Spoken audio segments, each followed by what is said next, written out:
సదాశివ సన్యాసి తాపసి కైలాసవాసి నీ పాదముద్రలు మోసి పొంగిపోయినాడు పల్లె కాసి ఎక్కడ వీడుంటే నిండుగా అక్కడ నీళ్ళంతా పండగ చుట్టుపక్కల సిక్కటి పెళ్ళగించగా అడుగేశాడంట కాచే దొరలాగా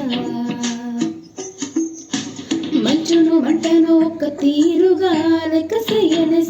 శంకరయ్యగా ఉక్కు పంచగా ఊపిరి నిలిపాడుగా మన కండ దండ వీడే నికరంగా సామి అంటే హామీ తనై ఉంటాడురా చివరంట లోకాలని లేటోడు నీకు సాయం కాకపోడు.